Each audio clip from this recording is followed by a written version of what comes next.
welcome to session 4.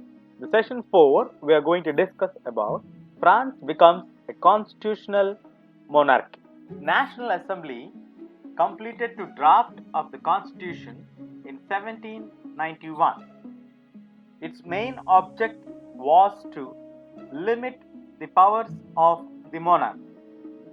Mainly, the National Assembly intended to reduce the powers of the monarchy. The powers, instead of being concentrated in one person's hands, it's better to have a division, and where the legislature will have some powers, the executive will have some powers, and the judiciary will have some powers. Like this, the new assembly's constitution has been drafted in 1791, which we can observe in the picture given for us. Now, after the new constitution has been drafted and adopted, the constitution of 1791 vested the powers to make laws in the National Assembly, which was indirectly elected. That is, citizens voted for a group of electors who in turn choose the assembly. Not all the citizens, however, had the right to vote.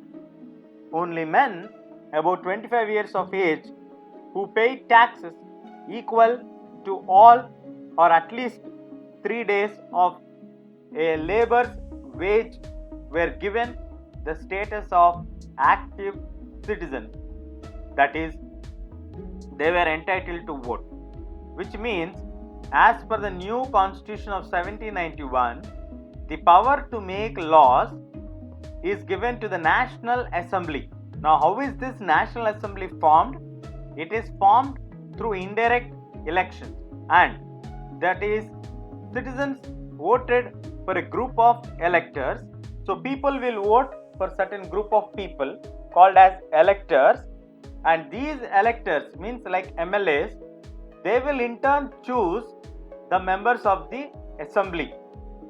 Now, can all people vote for the electors? No. Again, there is a condition. They divided the society into two groups: active citizens and passive citizens. Active citizens means those who are entitled to vote. Who are entitled to vote? The people, those who have an age, especially only for men, about 25 years of age. No voting rights are given to women. That is the first condition. Second, they should be able to pay tax which is equal to 3 days of daily wage labor paid during that time.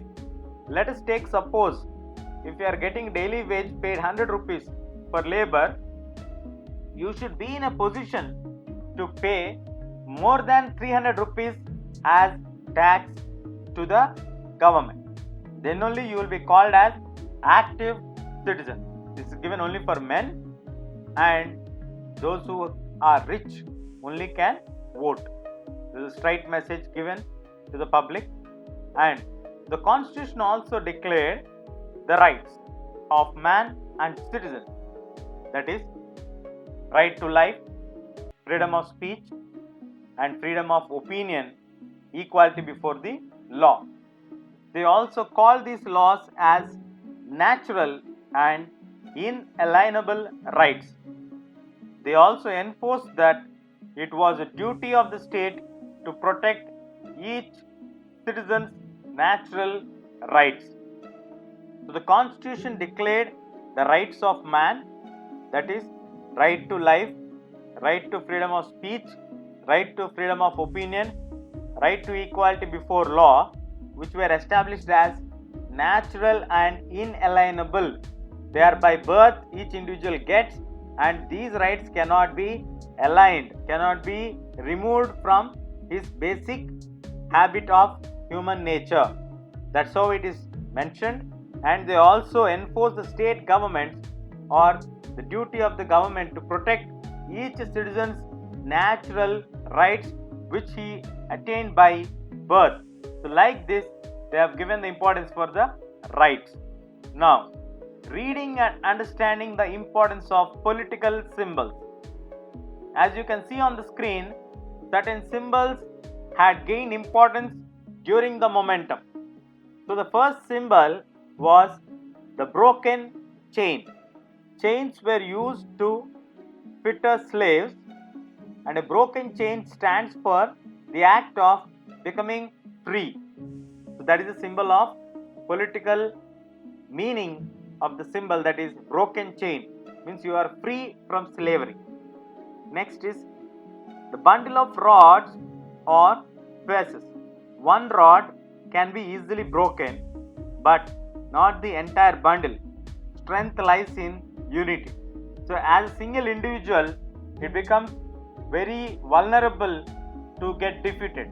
But if you are a group of people and work in unity, there lies the strength. The third political symbol is the eye within a triangle radiating light. The all-seeing eye stands for knowledge. The rays of the sun will drive away the clouds of ignorance. While we are conscious and looking carefully, you can drive away the ignorance. That is the meaning of the third symbol what we have. Moving to the fourth symbol from the left hand side, we had a cap which is worn by the slaves to become free. Then we had a sceptre, the symbol of the royal power. Then a snake beating its tail to form a ring, a symbol of eternity. A ring has neither beginning nor an end. These are the few political symbols which gained momentum during this revolution. So in this session 4, we discussed about what happened to the monarchy, how did the powers change after the new constitution was drafted, what was the main idea of the National Assembly in limiting the powers of the monarch, and who has been assigned the powers to make the laws, who are called as active citizens, what are the conditions that are need to be fulfilled to be called as active citizens, then who will be entitled to be active citizens, what are rights, who has to protect our rights, what are the political symbols and their meanings are the key points what are discussed in session 4. Hope you all understood. Stay tuned. We'll catch you in session 5. Thank you.